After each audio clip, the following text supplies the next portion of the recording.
Hello friends, welcome to Kausalya சமையல். சிம்பிளாக செய்யக்கூடிய தக்காளி ஊறுகாய் தான் செஞ்சு காட்ட போகிறேன். இப்போ தக்காளி விலையும் ரொம்ப கம்மியாக இருக்குது. இந்த டைமில் நீங்கள் செஞ்சு வச்சுக்கிட்டா 6 மந்த் வரையும் கெடாமல் இருக்கும். வாங்க எப்படி செய்யுதுன்னு பார்க்கலாம். கடாய் வச்சுருக்கேன். இதில் ஒரு 25 கிராம் நல்லெண்ணெய் விட்டுக்கலாம். 1.5 kg டொமேட்டோ எடுத்து நல்லா கழுவி, டொமேட்டோவில் கொஞ்சம் கூட தண்ணி இருக்கக்கூடாது, ஒரு காட்டன் துணி வச்சு நல்லா தொடச்சி இதை மாதிரி கட் பண்ணி வச்சுருக்கேன். 4 பீஸாக எடுத்து இப்போ நம்ம கடாயில் எண்ணெய் ஊற்றி சூடு பண்ணியிருக்கோம். இப்போ தக்காளியை போட்டுக்கலாம்.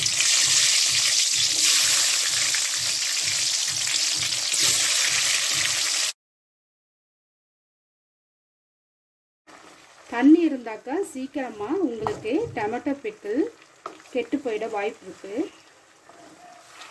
ஒரு 5 நிமிஷம் இந்த டொமேட்டோவை இந்த ஆயிலில் நம்ம வதக்கி எடுத்துக்கலாம்.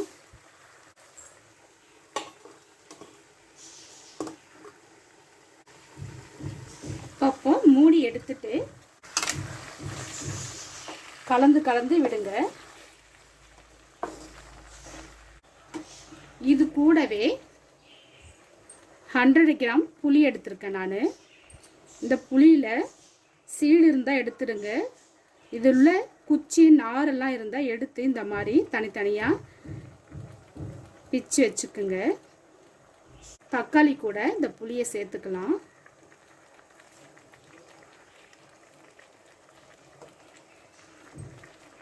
சீசன் டைமில் இல்லை தக்காளி கம்மியாக இருக்கும் பொழுது நீங்கள் இந்த மாதிரி பிக்கிள் செஞ்சு வச்சுக்கிட்டா நமக்கு எப்போ வேணுமோ எடுத்து யூஸ் பண்ணிக்கலாம். ட்ராவல் போகும்பொழுது கூட எடுத்துகிட்டு போகலாம். என்னோடய வீடியோவை ஃபஸ்ட் டைம் பார்க்குறவங்களா இருந்தால் மறக்காமல் சப்ஸ்கிரைப் பண்ணிக்கோங்க.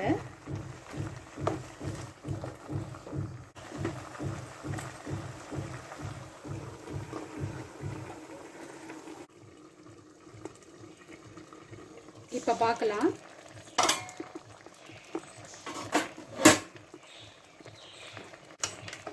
கொஞ்சம் பெரிய பாத்திரமாக வச்சு நீங்கள் தக்காளியை வதக்கிக்குங்க.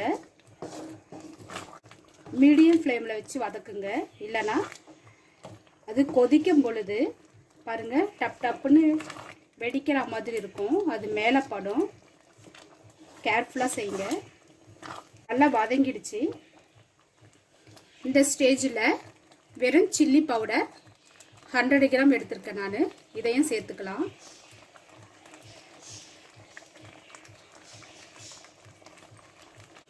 உங்களுக்கு காரம் அதிகமாக வேணும்னா கூட சேர்த்துக்குங்க.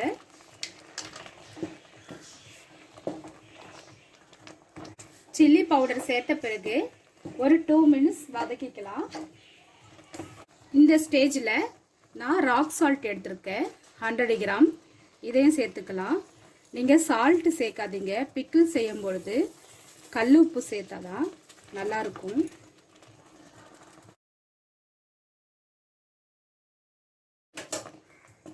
இப்போ ஸ்டவ் ஆஃப் பண்ணிடலாம்.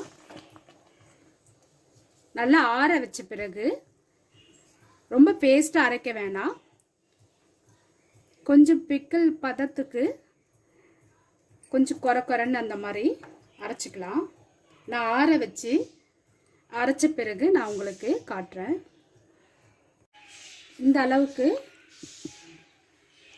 குறைன்னு அரைச்சா போதும். இப்போ நான் ஒரு கடாய் வச்சுருக்கேன்.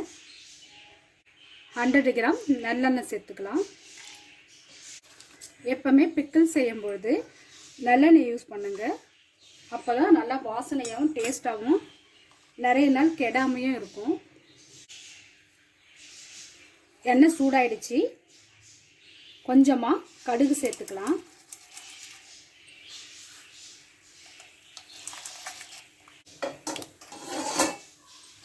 கடுகு நல்லா பொரிஞ்சிருச்சு. 15 காஞ்ச மிளகாய் எடுத்துருக்கேன். இதையும் சேர்த்துக்கலாம்.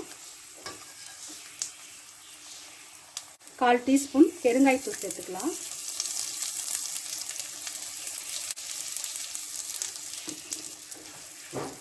கொஞ்சமாக கருவேப்பிலை சேர்த்துக்கலாம். இப்போது அரைச்சி வச்ச பேஸ்ட்டை சேர்த்துக்கலாம். நல்லா கலந்து விட்ட பிறகு மூடி போட்டு இந்த ஆயில் நம்ம விட்ட ஆயிலில் மேலே வர வரைக்கும் நல்லா குக் பண்ணிக்கலாம். இந்த ஸ்டேஜில் உங்களுக்கு அப்படி காரமும் உப்பும் தேவைப்பட்டால் நீங்கள் பார்த்துட்டு சேர்த்துக்கலாம்.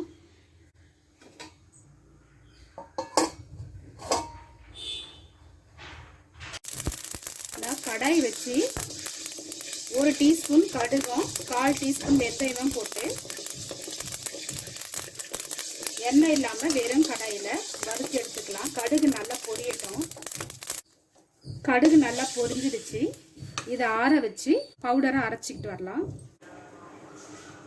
இப்போ பார்க்கலாம், நம்ம விட்ட ஆயிலெல்லாம் மேலே வந்துடுச்சு.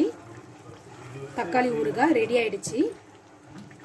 இந்த ஸ்டேஜில் கடுகு வெந்தயம் வறுத்து அரைச்ச பவுடரை சேர்த்துக்கலாம்.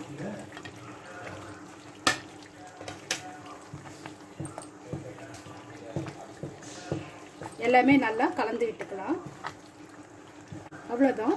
இப்போது டேஸ்டியான டொமேட்டோ பிக்கிள் ரெடி ஆயிடுச்சு. ஸ்டவ் ஆஃப் பண்ணிடலாம்.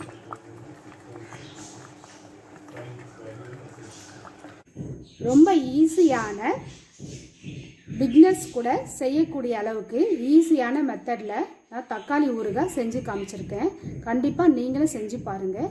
செஞ்சு பார்த்துட்டு உங்களுடைய ஃபீட்பேக்கை கமெண்ட்ஸ் பாக்ஸில் மறக்காமல் கமெண்ட் பண்ணுங்கள். தேங்க்ஸ் ஃபார் வாட்சிங்.